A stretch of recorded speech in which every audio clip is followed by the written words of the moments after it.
tal? Bienvenidos a Periodistas de a pie y es Rompimiento TV, televisión por internet. Esta noche le acompañamos Verónica García de León. Vero. Hola, ¿qué tal? Buenas noches. Hola, Beto. Daniela Rea, a quien invitamos para que nos cuente una historia que ya le diremos desde estas macabras. Hola, buenas noches, Vero, Beto. Y yo soy Alberto Nájar. Vamos a empezar. La razón por la cual invitamos a Daniela Rea es porque existe en estos días una coyuntura de estas que hemos vivido hace muchos años. En Tetelcingo, Morelos, están exhumando cuerpos. Se habla de más de 150 que fueron confinados por la Fiscalía de Morelos sin haber sido identificados y sin notificar a los familiares que los buscaban hacía mucho tiempo. Es el escándalo más reciente sobre este tema, pero esto no es nuevo. Las fosas y la decisión de la autoridad incluso, y de la delincuencia, por supuesto, de confinar a personas desaparecidas en fosas clandestinas tiene mucho tiempo, y uno de estos temas ocurrió en Nuevo León, en la zona de Monterrey. Daniela, hiciste junto con Mónica González una historia, un reportaje justamente sobre este proceso de identificación de las personas, este tortuoso proceso para identificar restos y hacer que las familias que los buscan los encuentren por fin. Cuéntanos un poco de esta historia que se publica en pie de página de Periodistas de a pie. Pues el proceso de identificación en Nuevo León ya tiene algunos años como trabajándose de manera continua. Incluso ha sido reconocido como una de las fiscalías que mejor identificación hace, y todo esto fue puesto en evidencia y fue, cuestionado por un video que filtró un trabajador precisamente de la Fiscalía, José Escalera. Él trabajaba como perito en la Fiscalía de Nuevo León y un día tiene una cita con su jefa y con una advertencia de que él va a ser despedido, ¿no? Entonces lo que se ve en el video que él graba es el momento en el que ella le dice que tenía órdenes de muy arriba para que esos resultados salieran negativos. No están hablando de un proceso de identificación de cuerpos de personas desaparecidas, están hablando de un proceso parental. Hay un asunto de herencia, es una familia que quiere que confirmen la paternidad de una persona, pero finalmente es la misma fiscalía la que hace el procedimiento, ¿no? Entonces cuando él logra grabar a su jefa diciendo esto tenía órdenes de muy arriba que involucran al director del Instituto de Ciencias Forenses a dar órdenes precisas de que los resultados tenían que salir negativos, pues eso hace que estalle como una bomba ahí en cuanto a las familias de Nuevo León, ¿no? De las que están. Esto representa, para los familiares de los desaparecidos, suponen a partir de esto que si no había un procedimiento correcto en ese caso, ¿quién les iba a garantizar a ellos que había un procedimiento correcto para todos, ¿no? Sin embargo, no puede haberse tomado esto como un caso aislado en el sentido de que hubiera intereses particulares de alguien de arriba para esconder ese específico caso. Pues, yo digo que no, y las familias dicen que no. Las familias confiaban, incluso platicando con Leti Hidalgo de Fuerzas Unidas por Nuestros Desaparecidos de Nuevo León, siempre dijeron, bueno, hagamos los procesos de ADN, confiemos en los resultados de la Fiscalía. Ellos como grupo ya habían pasado antes por un peritaje de una señora a la que le entregaron los restos de su hija, tuvieron muchas dudas, lograron hacer un peritaje independiente con el equipo peruano en septiembre del 2013, si no me equivoco,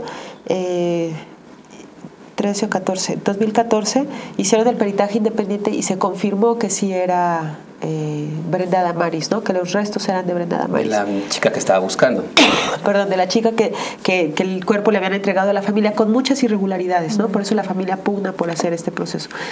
Y a tu pregunta de no se pudo pensar que era un caso aislado, pues las familias no lo pensaron, porque así como alguien desde muy arriba, el jefe del instituto ordena que un resultado sea negativo para un caso particular, pues esos intereses también pueden ser para otros casos con el afán de decir, damos resultados o aquí no hay personas desaparecidas. O sea, cualquier lectura que haya en cuanto a la identificación de cuerpos te puede dar te puede propiciar un uso político del dato, ¿no?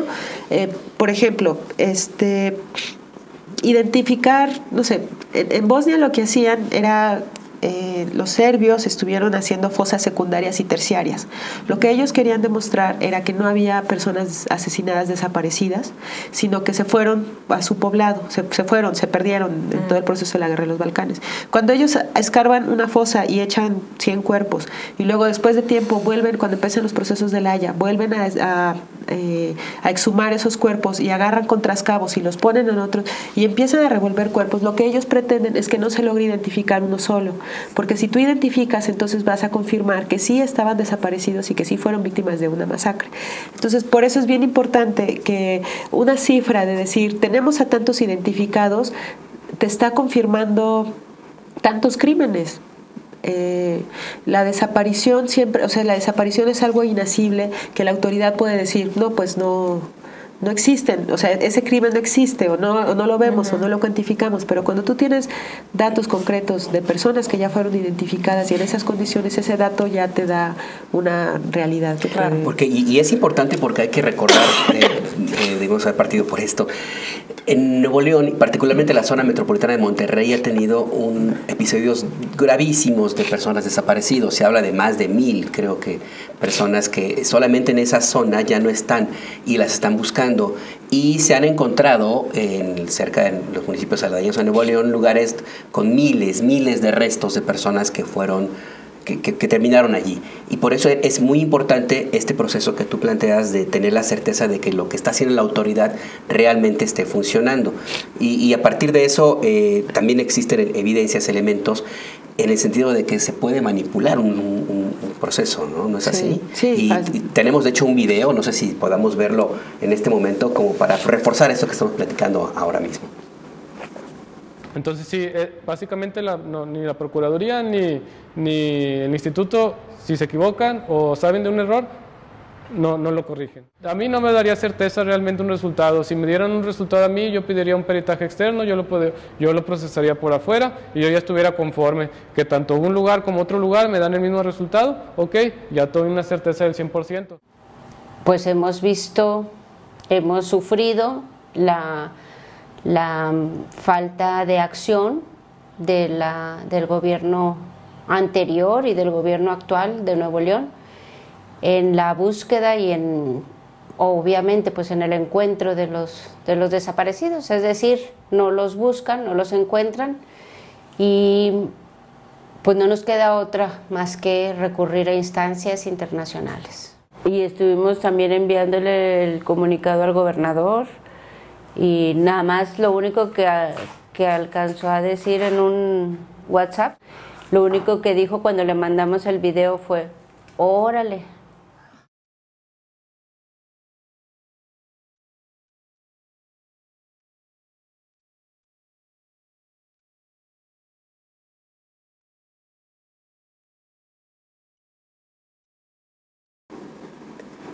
Órale. Pues sí.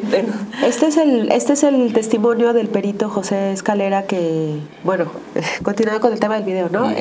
Cuando se hace público el video, tú preguntabas, Vero, si era posible que haya sido muy particularmente por el caso de intereses, de una herencia, pues es que si lo hicieron en esa parte, ¿por qué no? Te abre toda la puerta para desconfiar de los otros resultados, ¿no?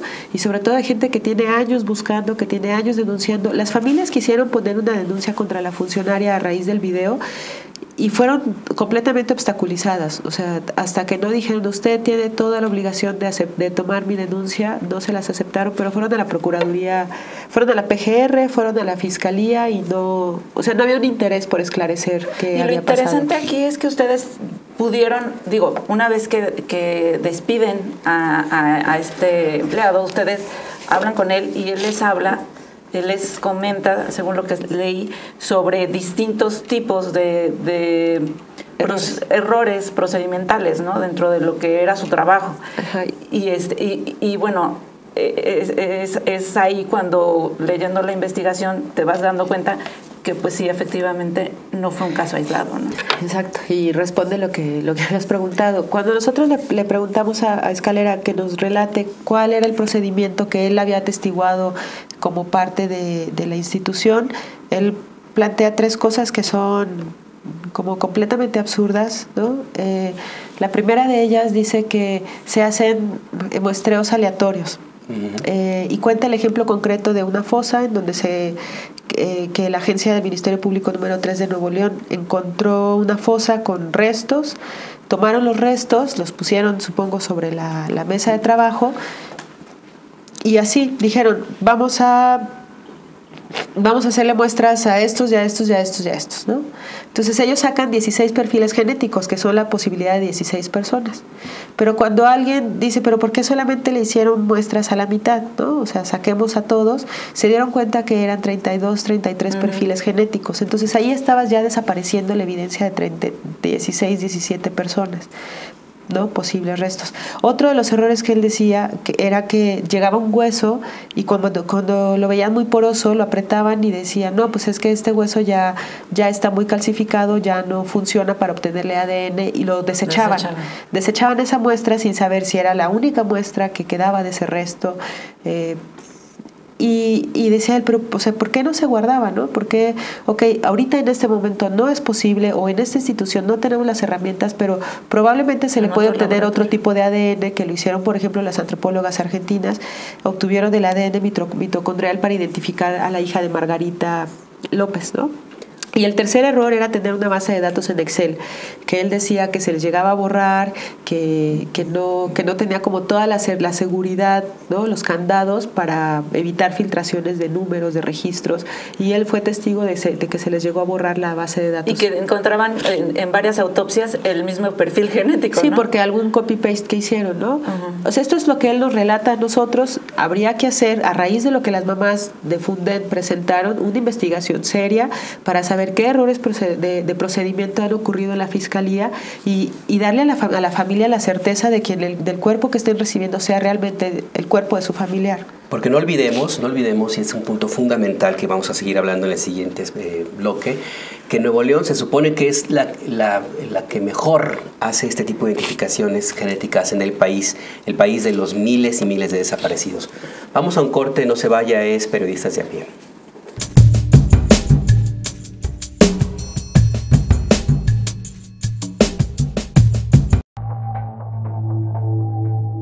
Quiero invitarlos a la obra de teatro El hombre que se convirtió en pistola, una dirección de Saúl Meléndez y dramaturgia de un servidor. Estamos en el Teatro del Granero los jueves y los viernes a las 8 de la noche, los sábados a las 7 y los domingos a las 6. Véngase a ver teatro con nosotros.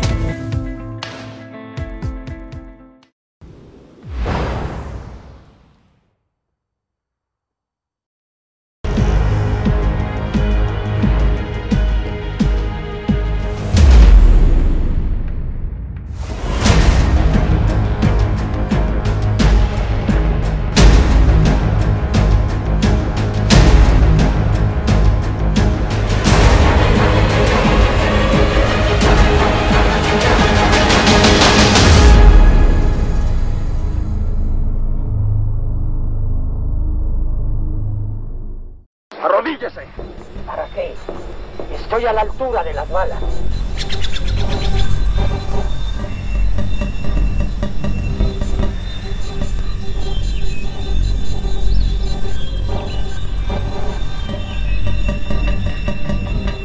¡Botón! ¡Preparen armas! ¡Apunten!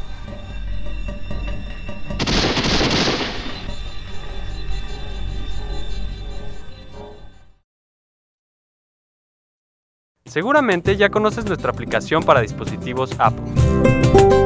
Ahora, puedes contarle a un amigo que ya tenemos la versión para Android. Coméntanos en Facebook. Síguenos en Twitter. Consulta nuestro canal de YouTube desde la aplicación. O contáctanos por correo electrónico. Descarga Rompeviento. Disponibles en App Store y Google Play Store.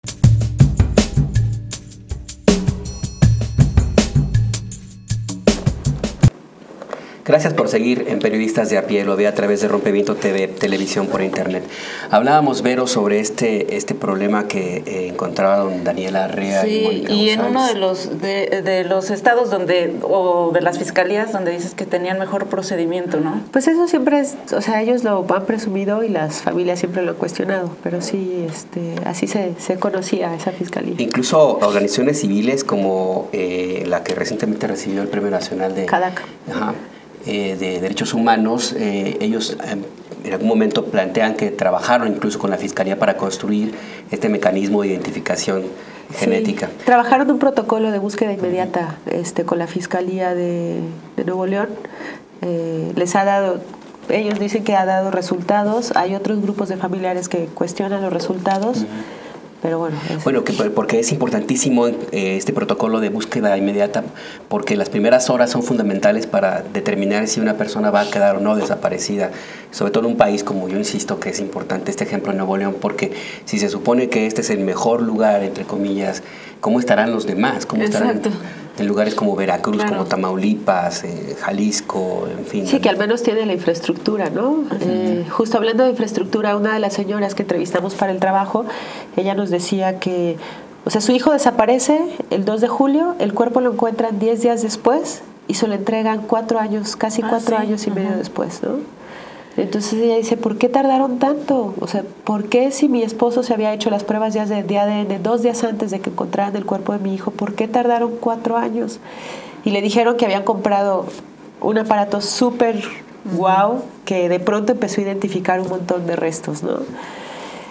También, o sea, además de toda la incertidumbre que ella pueda tener, hacer la exhumación de la fosa clandestina le costó a ella. Ella tuvo que pagar 16,000 pesos para hacer la exhumación. Ya es una señora cuya familia es obrera, que tuvieron que endeudarse para poder hacer ese pago, que no tendrían por qué haberlo hecho, ¿no? Entonces, hay un cúmulo de agresiones en torno bueno, en el caso concreto de la señora Silvia, pero respecto al resto de casos también. Esto pone como en una posición muy difícil, o sea, este proceso que es la identificación y el hallazgo de desaparecidos, ¿no? O sea, se supone que esta etapa del proceso o muchas personas con familiares desaparecidos fincan en esta etapa del proceso su esperanza de identificar a su familiar. Si esa parte del proceso está fallando, entonces ¿qué esperanza queda? Nosotros cuando estábamos escuchando a Escalera decir, ¿no?, la serie de errores que había, Mónica y yo nos quedamos como diciendo, puta, es que, o sea, vamos a tardar muchísimos años, ¿no? Vamos a tardar muchísimos años en poder dar con las identificaciones de los cuerpos que ya fueron encontrados. Las familias saben que las autoridades no van a hacer y no están haciendo el trabajo. Las familias de los otros desaparecidos de Iguala han encontrado ya por sí mismos 180 cuerpos, pero eso no, o sea, el trabajo que ellos han hecho en un año de búsqueda de 180 cuerpos se ha traducido en 6 identificaciones. O sea, la Fiscalía solamente ha podido entregar en Guerrero 6 cuerpos de los 180 que ellos ya encontraron, ¿no? Y si empezamos a escarbarle en cómo fueron esos procedimientos, en si hay contaminación de muestras, esto nos avasalla. Si hablamos de más de 30,000 desaparecidos oficialmente reconocidos, este proceso sí va... yo tengo la impresión, que es también como parte de una apuesta a borrar la evidencia de lo que realmente ocurrió. Yo no sé si por omisión o por una decisión abierta de la autoridad de que no se sepa qué es lo que realmente ocurrió por la colusión con los criminales. Pero es muy preocupante el hecho de que en este proceso, que como decía Vero, es el que supuestamente científicamente tiene más certeza, se echa a perder el trabajo de años de búsqueda, de trabajo de las familias. Y simplemente no se haga, ¿no? O sea, lo que presentan en Más de 72 en la segunda entrega que coordina Marcela, hay una parte donde dices, no mames, hay 112 fichas de cadáveres que no han sido identificados. Las fichas ahí están, ¿no? O sea, algunos cuerpos traían identificación. ¿Por qué no los buscan? ¿Por qué no los entregan a sus familiares, no? Silvia decía que ella cada 15 días hablaba religiosamente a la fiscalía para preguntar y no había información. Otro caso de Nuevo León es el caso de un joven que es secuestrado por los Zetas en Camargo y se lo llevan a un rancho en Nuevo León. Hay un enfrentamiento con militares, los militares lo matan, su cuerpo trae una identificación de que él es trabajador de Capufe, su cuerpo trae el uniforme de Capufe y lo entierran en la fosa común.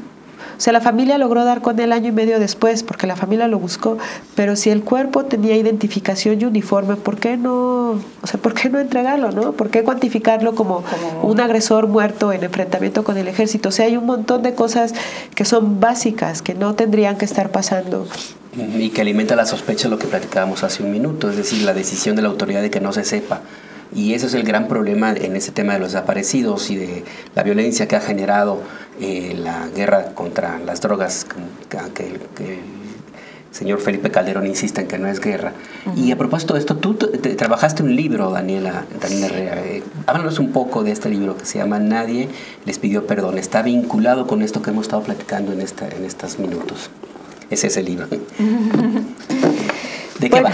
Pues Nadie les pidió perdón es una especie de mosaico de historias de impunidad y de resistencia a lo largo de todo el país, con distintos grupos políticos como responsables, pues, o sea, hay víctimas del PRI, del PAN, del PRD, del Estado en general y de distintas épocas.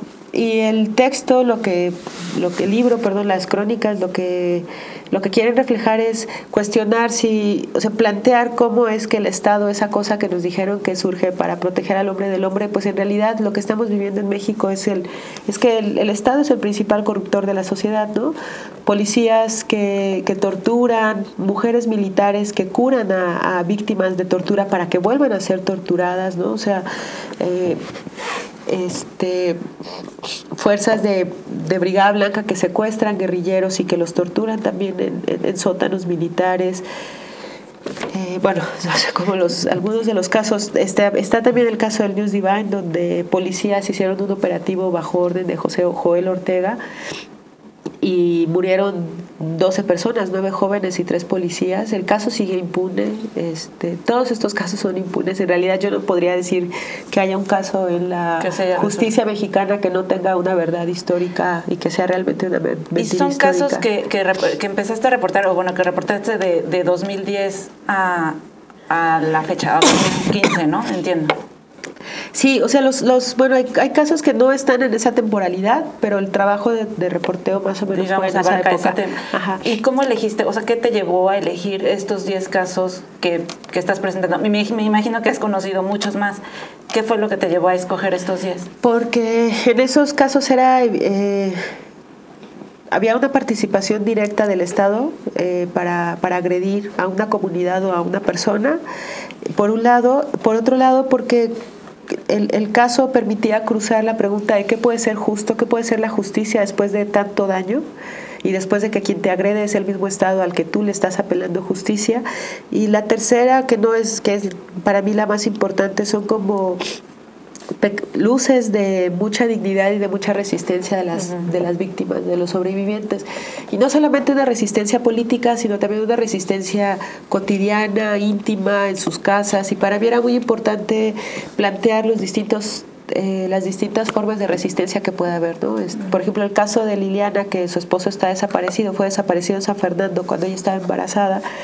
Ella...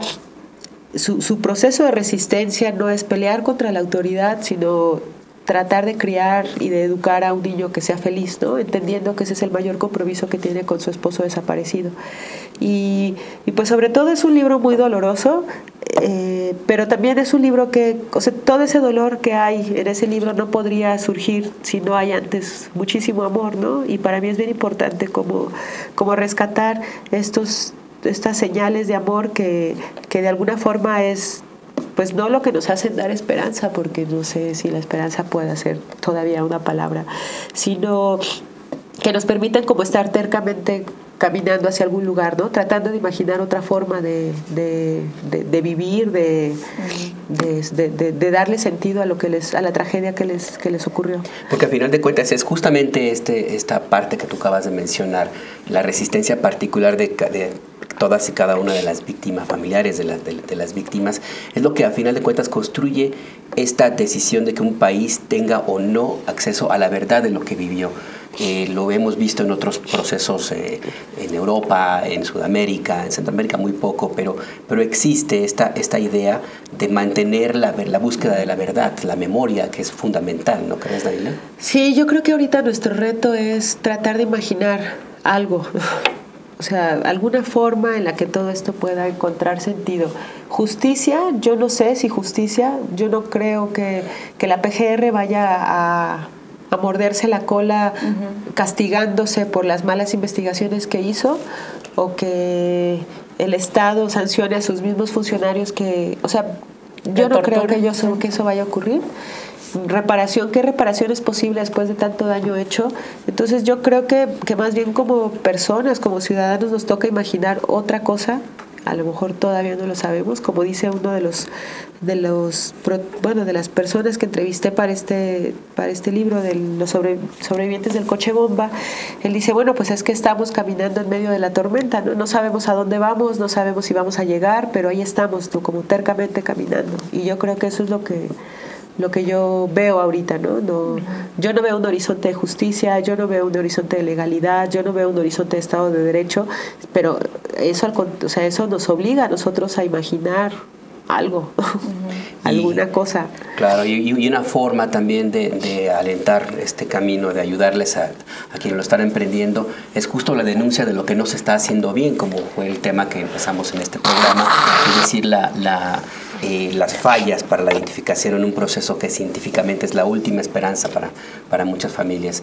Pues Daniela, muchas gracias. Gracias, Dani. Muchas gracias y suerte con el libro. Gracias. ¿El libro se presenta el 1 de junio? ¿Cuándo se presenta? Sí, el miércoles 1 de junio, o sea, el próximo miércoles en el Museo de la Memoria Indómita a las 7 de la noche me va a acompañar la familia Parral, que bueno, es uno de los casos que se escriben aquí en el libro, Paula Mónaco, John Gibler y Emiliano Ruiz. Va a estar un gran cartel. Mucha suerte. Antes de despedirnos, Vero, queremos hacer nuestra parte que nos parece importante. En El Camino, que es el portal de migración de la red de periodistas de a pie, hemos publicado algunos textos. El más reciente es la vida que llevan los mexicanos que tienen décadas en esa ciudad, la Gran Manzana, en Nueva York. Que por cierto escribiste tú. Pues sí, ahora sí que no es propaganda propia, pero bueno, está publicado el texto allí. Hablamos en ese reportaje sobre la forma como esta comunidad mexicana está sobreviviendo y se ha apropiado de algunos sectores de Nueva York, que es la ciudad que dicen que es la más cosmopolita del mundo, una de las más cosmopolitas. El proceso de organización, sobrevivencia, de conquista, que tenía mucho tiempo en las comunidades mexicanas en Estados Unidos, y que el caso de Nueva York es como un ejemplo muy, muy claro de cómo esta gran diáspora está recuperando el terreno y haciendo lo propio, y esa indecisión de quedarse o no a vivir en el país que están conquistando calle a calle. Pues lo leeremos. Hay que leerlo. Pues muchas gracias a usted, muchas gracias por habernos acompañado. Buenas noches. Gracias. Gracias, Daniela.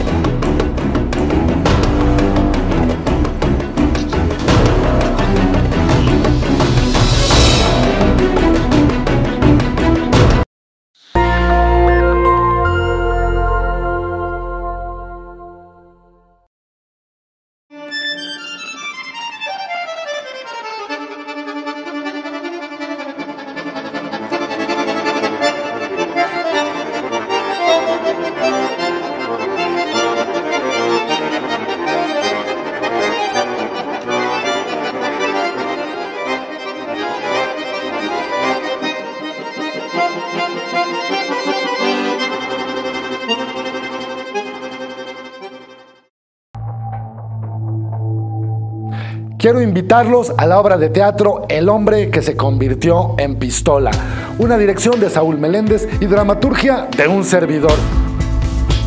Estamos en el Teatro El Granero, los jueves y los viernes a las 8 de la noche, los sábados a las 7 y los domingos a las 6. Véngase a ver teatro con nosotros.